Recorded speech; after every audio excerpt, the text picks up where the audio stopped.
The workshop shook as if the earth itself wanted to split apart. The glow of the barnacles covered every wall, red light flashing like storm lightning trapped inside the room. The albino dragon thrashed weakly, her wings scraping against the floor, sparks flying as metal bent under her weight.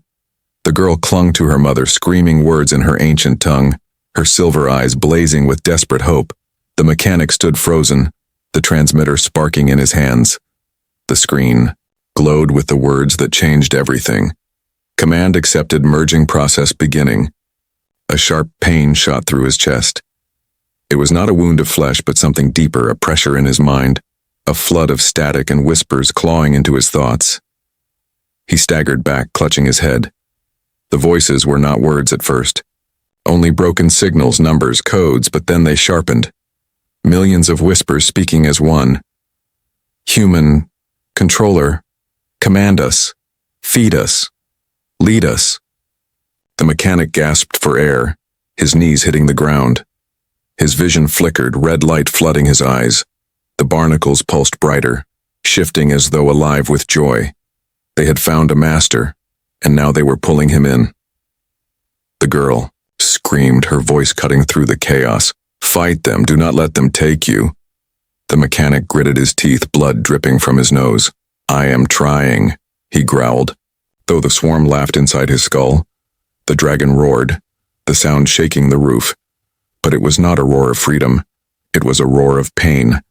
The barnacles locked tighter to her flesh, glowing veins crawling deeper under her pale scales. The mechanic forced himself forward, pressing the transmitter to the largest barnacle. His voice was ragged but commanding. Obey me, not your mission. Release her now. For a heartbeat, the swarm hesitated. The pulsing slowed, the glow dimmed. The dragon's chest rose with a deeper breath. Hope flashed in the girl's eyes, but then the screen flickered violently. Primary command detected. Mission priority. War. The barnacles roared in unison, their glow exploding across the dragon's body. The mechanic was thrown back, his body hitting the wall hard. He gasped in pain, sparks leaping from the transmitter. The swarm's voices filled his head again, louder now, stronger. Fight, burn, conquer, obey the mission, he screamed, clutching his skull, the pressure threatening to tear him apart. The girl ran to him, grabbing his arm. You cannot let them win, she cried. You must change their command. You must make them see a new path. Her words echoed in his mind, piercing through the noise. A new path. His heart pounded. Could he rewrite them? Not with codes, but with will. With something the machines had never been taught. He crawled forward, his fingers burning as he grabbed the sparking transmitter. His voice rose above the swarm, raw and fierce. I am your commander now, he shouted. Your mission is not war. Your mission is life. Protect, not destroy. The barnacles froze. The glow dimmed. The voices faltered, static flooding his head again.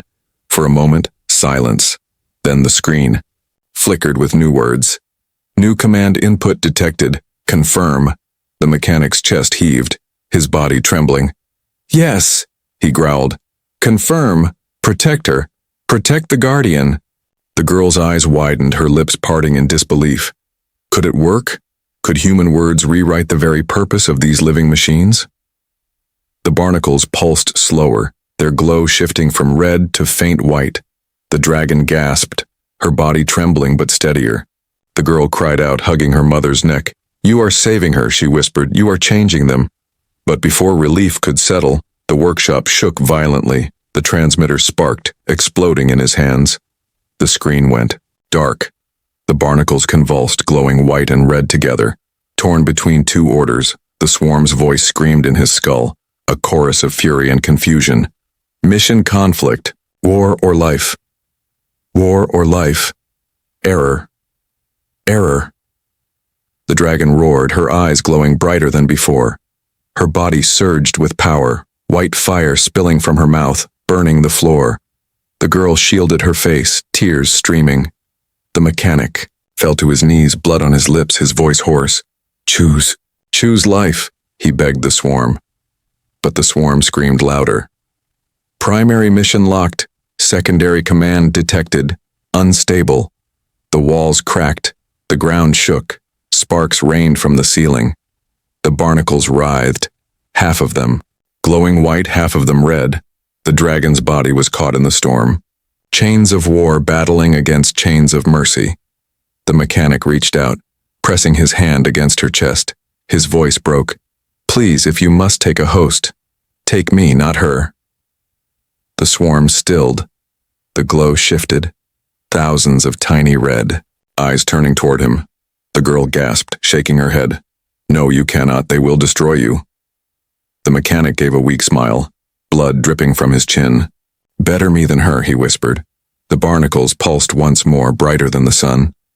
The dragon collapsed, her body going limp, her breath shallow but steady. The swarm loosened on her flesh, tendrils pulling away. And then, like a tide, they surged toward the human. The girl screamed, reaching out, but the light blinded her. The mechanic's cry echoed as the swarm wrapped around him, crawling over his arms, his chest, his face. The red light filled the workshop, drowning every shadow. The dragon's eyes opened faintly, silver fire glowing within. And the last thing she saw before darkness claimed her was the human standing tall, covered in glowing barnacles, his eyes burning red and white, caught between man and machine, between savior and destroyer. The light dimmed. Silence returned. The girl's voice trembled, her hands shaking as she whispered into the heavy air. What have you become? And in the center of the workshop, the mechanic raised his head slowly. His voice was not fully human anymore, not fully machine, but it carried the weight of both. I am the choice, he whispered. And then the light flickered out, plunging everything into darkness. The workshop was no longer quiet. Every wall trembled with the pulse of the barnacles. Their glow filled the room with red light, flickering like 1,000 burning coals. The albino dragon lay still, her chest rising and falling slowly, as if caught between life and death. The girl held her mother tightly, her silver eyes shining with both fear and hope. The mechanic stared at the screen of his crude transmitter. The words still glowed, clear and sharp. Awaiting primary human controller. He could feel their attention pressing against him, millions of silent eyes. The barnacles had accepted him, but not as a healer, as their master. The girl's voice broke the heavy silence. You did it, she whispered. You stopped them. You saved her. Her face was wet with tears, her voice trembling with relief, but the mechanic's face was pale, his hands shaking. He shook his head slowly, his voice hollow. No. I didn't save her, I only revealed the truth. He turned the screen toward her, the glowing message reflecting in her eyes. The girl frowned, confused. What does it mean? The mechanic's breath came sharp. It means these things are not parasites at all, they are soldiers. The girl blinked, her lips parting in shock. Soldiers? The mechanic nodded grimly. Yes, each barnacle is not a parasite, it is a machine. A micro-warrior built to fight. They are fragments of an army, and together they form a living weapon. He walked, closer to the dragon's trembling body. He reached out, his fingers hovering just above the pulsing barnacles.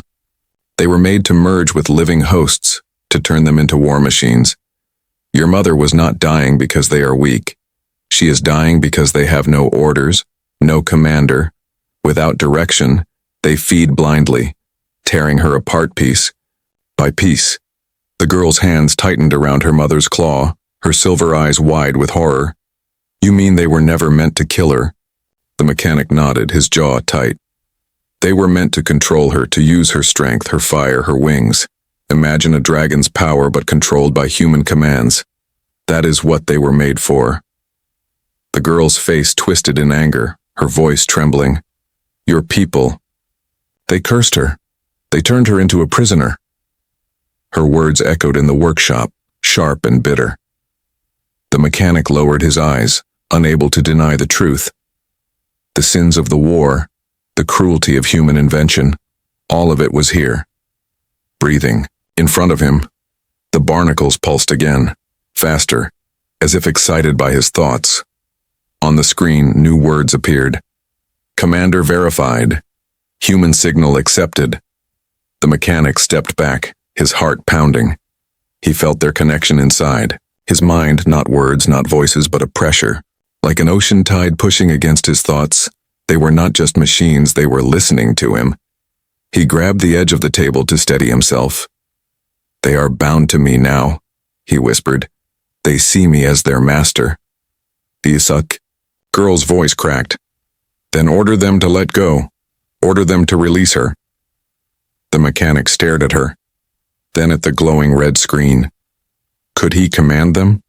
Could he really control millions of living weapons with just his mind and voice? He pressed a button, sending a signal into the swarm. "Release," he said firmly. For a moment the barnacles stilled. The dragon's chest rose sharply, her eyes fluttering open. Hope flashed across the girl's face. But then the barnacles pulsed again, harder, stronger. The screen lit up with a single line of text. "Release denied. Primary mission active." The mechanic's blood ran cold. The girl's hope shattered, her voice rising in panic. "What does that mean? What mission?" The mechanic's voice was rough, broken. "It means they are not free, they are locked to one purpose, the purpose they were built for." He stared at the dragon, his eyes full of dread. They were made to weaponize her, to make her fight, to make her burn. That is their mission, and they will not stop until it is complete. The girl shook her head, tears falling. No, she cannot fight. She cannot even stand. The mechanic turned to her, his face grim. "That doesn't matter. If the machines wake fully, they will force her body to fight even if it kills her." The barnacles began to shift in waves again. The glowing veins along their shells pulsed in patterns. The mechanic recognized it now. Not random movement, but codes, commands moving through the swarm like blood through veins. They were preparing, aligning, waiting for full activation. The girl clutched her mother tighter, her voice trembling. "Then stop them. You are their master now. You must stop them." The mechanic clenched his fists, his eyes burning with fear and anger. "I can't stop them, not yet," he whispered. "They are bound to a deeper command, one buried in their core. To destroy that command, I would have to go inside their system, and if I do, they might consume me instead." The girl stared at him, her voice sharp as a blade. "Then you must choose. Save her or save yourself." Her words cut through the air, heavy, final. The mechanic looked down at the transmitter in his hands. The barnacles pulsed again, waiting, watching, hungering. And in his chest, his heart beat like a drum of war. He realized the revelation was worse than he feared. This was not about healing one dragon. This was about awakening an army that had slept since the war. If he succeeded, he might free her. If he failed, he would bring death not only to her, but to everyone. The dragon opened her weak eyes. For a moment she looked at him, her gaze, full of both pain and trust, and the mechanic whispered under his breath, "The truth is clear now. These barnacles are not her sickness. They are her chains." The workshop was filled with red light. The barnacles pulsed in perfect rhythm, millions moving as one body, one machine. The dragon mother lay still, her body trembling with every wave of energy that flowed through the swarm. The girl clutched her mother's claw tightly, her silver eyes shining with both fury and fear. The mechanic stood frozen, the transmitter shaking in his hands. The screen still glowed with the words, "Primary mission active." The meaning was clear. These machines were waiting for him to give them orders, but their core purpose, their ancient command, was already alive inside them. And that command was not mercy, it was war. The girl's voice cut through the silence, sharp and desperate. "Tell them to let go, you are their master now." The mechanic's jaw clenched, sweat dripping down his face. "I tried," he whispered. "They will not release her, their mission is locked. They were never meant to let go, only to fight." The girl shook her head violently, her tears falling onto her mother's pale scales. "Then force them, you must," she cried. "If you do not, she will die." Her words tore into him. Her voice was both pleading and commanding, but his mind was racing with another truth.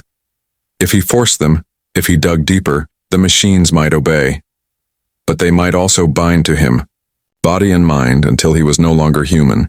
He turned away, gripping the edge of the table so tightly his knuckles turned white. He spoke through clenched teeth. I can destroy them. Burn them out. It will kill her body but end their spread. Forever. The girl gasped, her eyes widening in horror. You would kill her? She whispered, her voice breaking. The mechanic's throat tightened. If I don't, they might awaken fully. And then it won't just be her life. It will be every life. The girl rose to her feet, her body shaking, but her voice steady.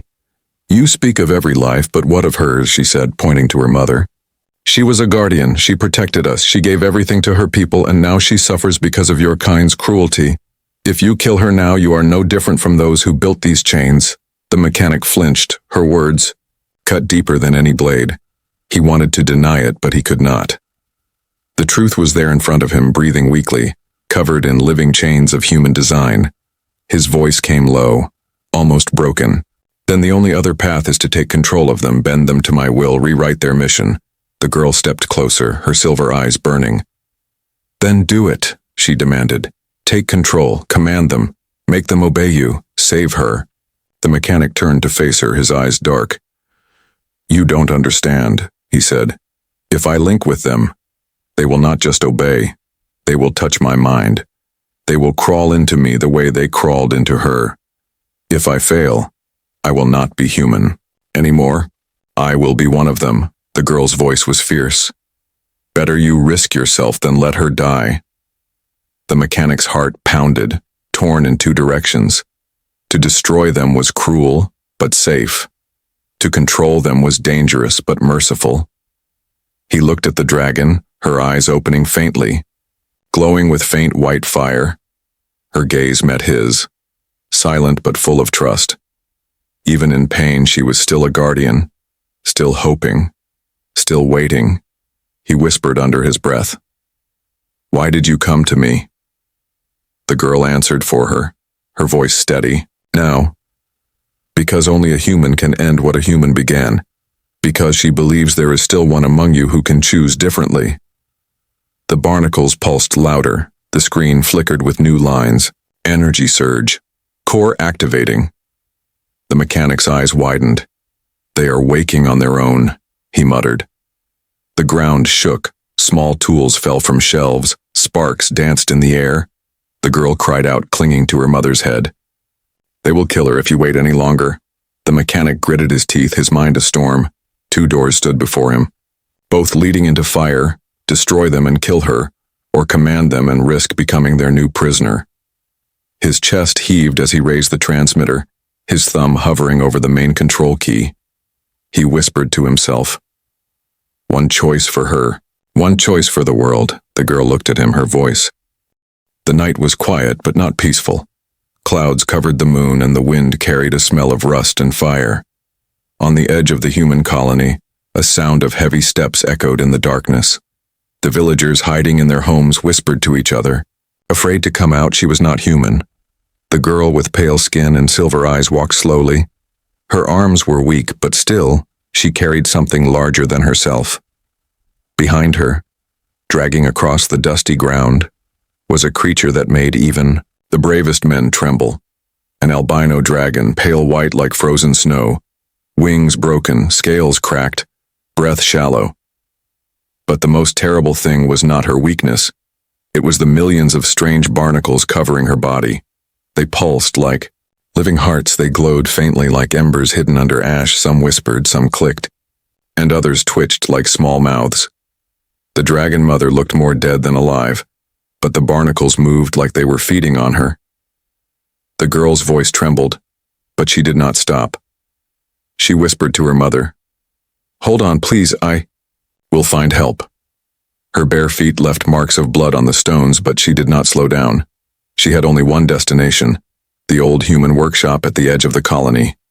Inside that workshop, a man worked late. The human mechanic, known for fixing broken machines others abandoned. His hands were rough, covered in oil, but his eyes were sharp. He loved machines because they did not lie. They either worked or they did not. But this night, he heard a sound outside, a dragging, scratching noise that did not belong to any machine. He opened the door and froze. There she stood, the girl, weak and shaking, carrying her mother dragon. The sight was beyond belief. A dragon was a legend, a memory from the wars long ago. Yet here one was, pale, sick, covered with millions of barnacles that looked alive. "Please," the girl whispered, "you must help her." The mechanic stepped back. His mind screamed to close the door. The barnacles clicked and moved, like they noticed him. The air smelled of salt and blood like the ocean in decay. He looked at the dragon's body. The barnacles clung to her scales like iron parasites. Some stretched small tendrils, reaching into the flesh. It was unnatural, too strange to be of nature. The mechanic's heart pounded. He felt both fear and curiosity. Machines he could repair. But was this even alive? The girl fell to her knees. "She is my mother," she said. "She will die if no one helps." Her voice cracked with pain. Tears shone in her eyes. The mechanic wanted to turn away, but something inside him stopped him. Perhaps it was the look in her eyes or the memory of the wars. Humans had fought dragons, but now here was one begging him. The dragon's weak breath shook the ground. Each time she inhaled, the barnacles pulsed brighter. The mechanic stepped closer, even though every instinct told him not to.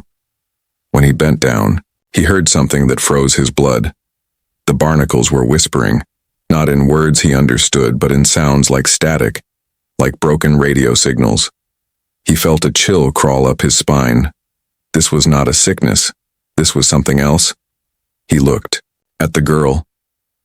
Her skin was pale, almost glowing in the workshop light. Her eyes carried the sadness of many years, but also strength.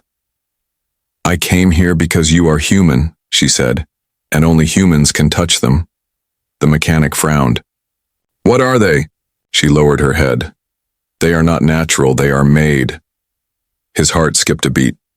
"Made? By who?" The girl raised her eyes to him, full of bitterness. "By humans, long ago, in the war." The mechanic's hands shook. He looked again at the dragon mother, at the millions of barnacles clinging to her. He wanted to deny it, but deep down he knew. No natural parasite moved like machines. And he had seen old blueprints once, forbidden designs, machines that grew like living things, machines made to consume. The dragon groaned, her eyes half open. For a moment her gaze met his. It was not hate, not anger, but pain, endless pain. The mechanic felt the weight of it pressing down on him. He whispered to himself, "What have we done?" The barnacles twitched as if they heard him. One of them split open, revealing a glowing core. The light flickered, casting shadows across the walls. The mechanic stumbled back, realizing they were not just feeding. They were waiting. Waiting for something. And now maybe they had found it. The girl's voice broke his thoughts.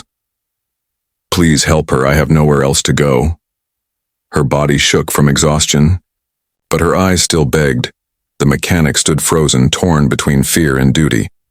Outside, the wind screamed against the metal walls. Inside, the barnacles pulsed, alive, watching.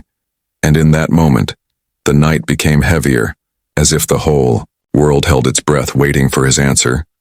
The mechanic closed the door behind them, his heart racing. The workshop smelled of oil, fire, and iron, but now it also smelled of salt and rot. The albino dragon lay across the floor, too weak to move, her white scales shining faintly under the light of hanging lamps. The barnacles pulsed like tiny machines, spreading across her body in endless waves. They clicked and whispered, like a chorus of broken voices trapped inside metal shells. The girl sat beside her mother, her silver eyes fixed on the human. "You are the only one who can help," she whispered, her voice shaking but strong. The mechanic turned away, pacing across the workshop.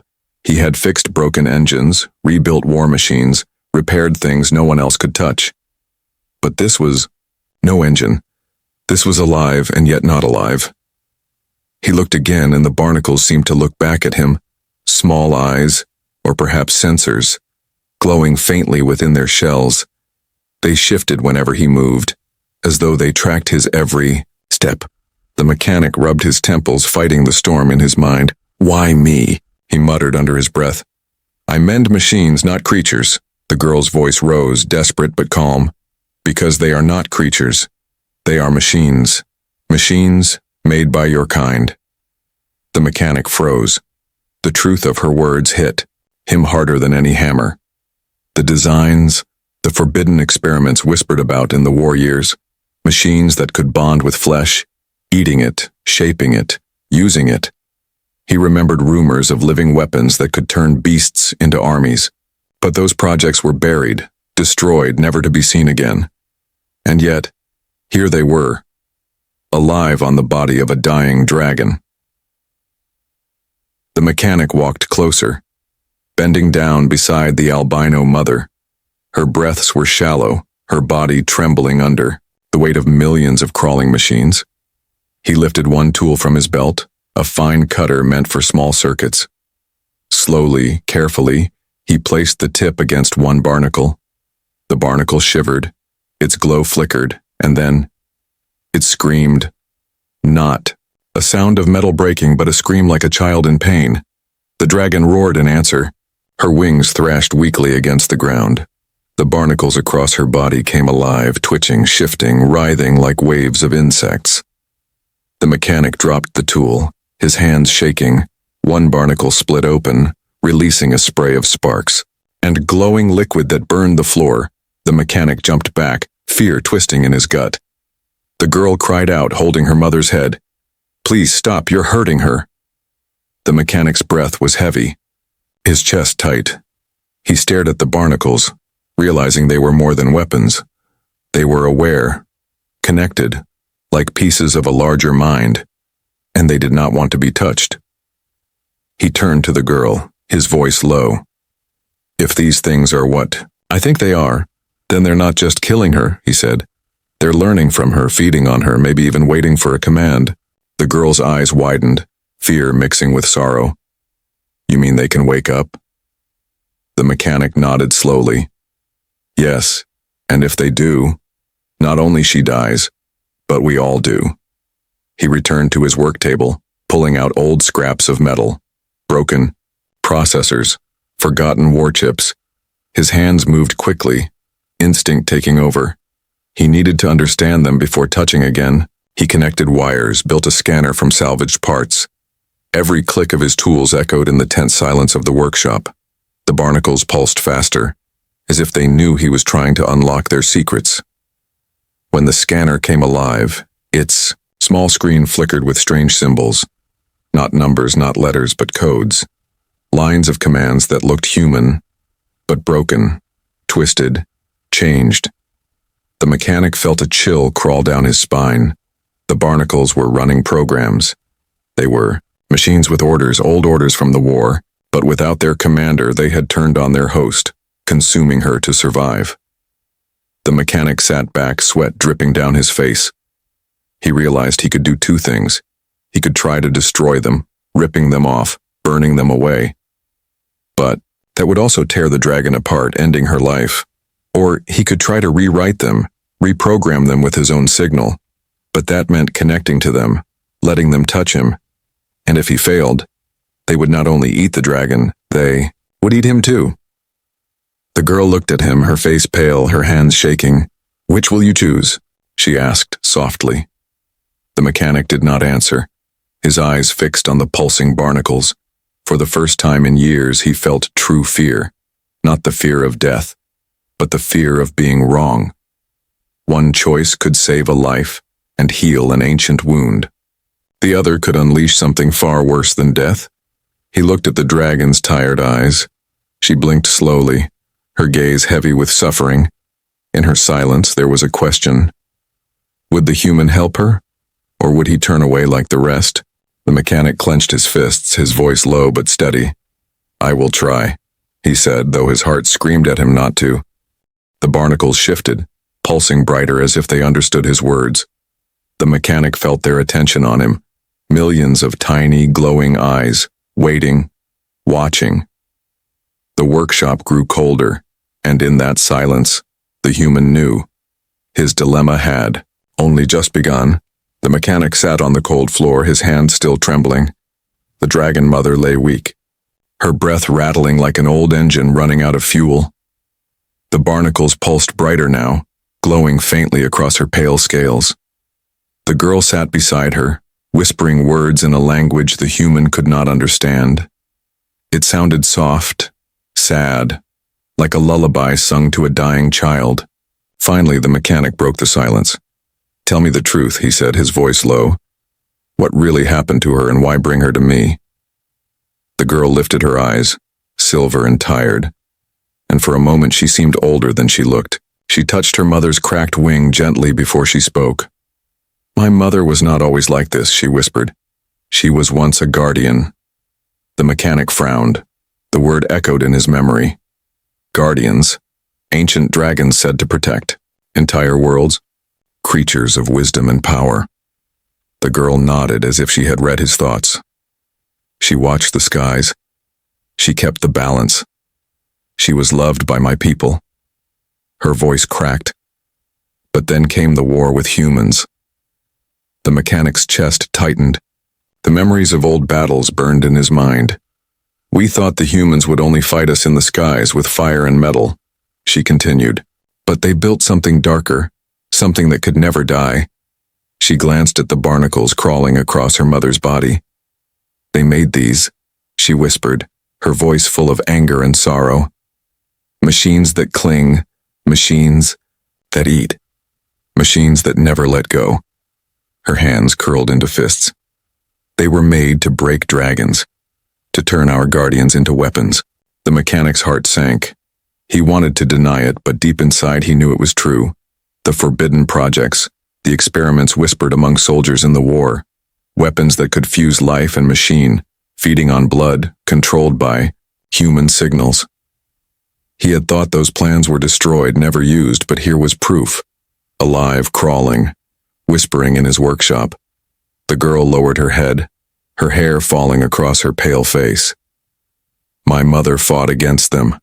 She tried to protect us, but in the end they clung to her. They did not kill her quickly, no. They made her suffer, little by little, piece by piece." Her voice broke, tears falling onto the dragon's scales. "And when the war ended, humans left, but the barnacles stayed, feeding, growing, waiting." The mechanic's jaw tightened. He stared at the dragon, her body shaking under the weight of the machines. He felt a sick guilt twisting in his stomach. His people had created this horror, and now it lived on, destroying a creature that had once been noble. The girl looked at him with fierce eyes. "That is why I came to you," she said, "because only humans can end what humans began." Her words cut deep, sharper than any blade. The mechanic turned away, unable to meet her gaze. "How do you know that?" he asked quietly. The girl's lips trembled, but she spoke. "Because I have seen it. I have carried the proof." She pulled something from around her neck, hidden under her tattered clothes. It was a small piece of metal, black and sharp. Glowing faintly with red lines, the mechanic's eyes widened. He recognized it instantly. A human command chip, the kind used to control war machines. She held it tightly, her fingers shaking. "This was inside her chest when I first found her wounded," she whispered. "I tore it out with my own hands." The mechanic stepped closer, his breath heavy. He took the chip from her, turning it over in his hands. The design was old but clear, a signal key meant to send commands to the machines, the barnacles. The girl's voice was steady now. This chip once controlled them, but when it broke, the machines became wild. Without orders, they only know hunger. The mechanic's thoughts raced, so it was true these barnacles had once obeyed human commands, and without guidance they were killing their host. But the worst thought came next. If the chip could control them once, perhaps another chip could again. And if someone rebuilt the command system, the machines could be unleashed once more, not just on dragons, but on everything. He stared at the girl, his voice rough. "Do you understand what you carry?" he asked. She nodded slowly.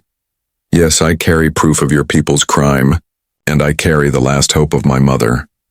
Her eyes burned with sorrow and fire. If you cannot help her, then no one can.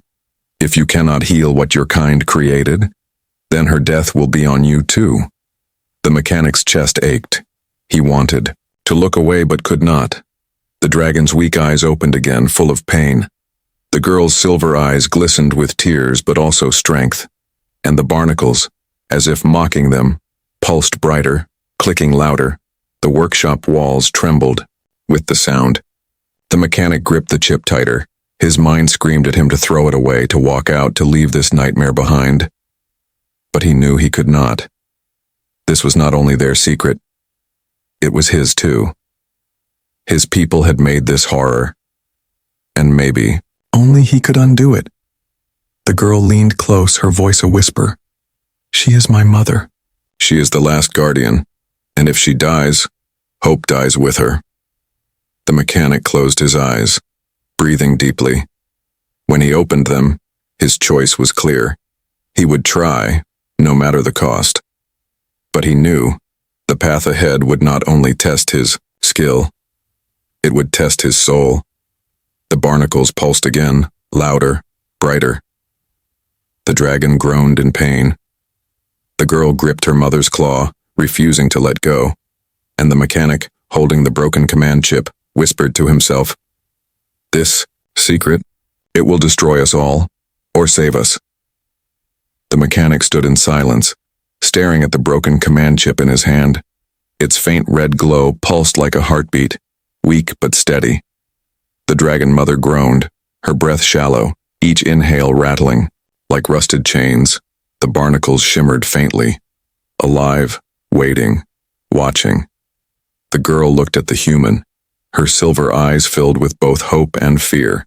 "You must try," she whispered, "before she slips away." The mechanic swallowed hard, his throat dry. He had faced broken engines that spat fire. He had touched machines dripping with poison wires, but never had he faced something that breathed, something that screamed when touched. Still, he nodded, for there was no time left. He cleared a space on his work table, pushing aside broken tools and forgotten scraps. He set the chip down and pulled out an old soldering unit, wires, and a cracked battery core. His hands moved quickly, building not with design but with instinct. The girl sat by her mother's head, whispering softly, keeping the dragon calm. The barnacles twitched as if they sensed what he was doing, their glow rising and falling like tides. Minutes passed, like hours, until at last the mechanic held a new device in his hands, a crude transmitter pieced together from rusted tech and war scraps. It hummed weakly when he powered it, a faint buzz filling the room. He turned to the girl, his voice low. "This might connect to them," he said. "But once I link it, I can't control what happens." The girl's jaw tightened. "Do it," she said, her hand gripping her mother's claw. The mechanic hesitated, then stepped closer to the albino dragon. Her eyes opened weakly, glowing like pale moons in the dark. She did not speak, but her gaze was enough, pleading, trusting, desperate. He crouched near one barnacle, the largest one near her chest. It pulsed brighter than the rest, its surface cracked with lines of glowing veins. He pressed the transmitter against it. For a moment, nothing happened. Then the workshop shook, the barnacle screamed, a sound like steel tearing apart. The dragon roared in agony, her voice shaking the metal walls. The girl cried out, trying to hold her mother steady. The barnacles across her body came alive at once, writhing, twitching, shifting like waves of insects. They glowed so brightly the workshop was drowned in red light. The mechanic gritted his teeth, his device sparking in his hands. On the small screen, broken codes flickered, symbols racing across like lightning. They were responding, they were connecting, but they were not obeying. Instead, they pushed back, flooding the transmitter with noise, with static, with screams. The barnacles stretched their tendrils outward, thin wires of glowing flesh reached for the mechanic's arm. He cursed and pulled back, slamming the transmitter against the ground. Sparks exploded. The barnacles recoiled, shrieking like a swarm of furious voices. The dragon collapsed, her breathing faster, weaker, her eyes rolling with pain. The girl screamed, "What are you doing? You'll kill her!" The mechanic's chest heaved, His hands burned with small cuts. "I'm trying," he growled, "but these things don't want to let go, they want me too." The barnacles did not return to silence, instead they began to move in patterns, pulsing in waves across the dragon's body, first from chest to tail, then from tail to wings like a rhythm. The mechanic's eyes widened. "They're talking to each other," he whispered. "They're forming a network." The girl looked at him, confused and afraid. "What does that mean?" He clenched his fists. "It means they are waking up. They are rebuilding the chain of command." The barnacles pulsed again, brighter than before. The workshop floor shook. Tools rattled. Wires sparked. The dragon writhed. Her body caught between life and machine. The mechanic rushed to his table, grabbed another battery, another chip. His hands moved with desperation, building faster, burning his skin. If he failed, it would not be just her mother's death. It would be his too, and maybe the colony beyond these walls.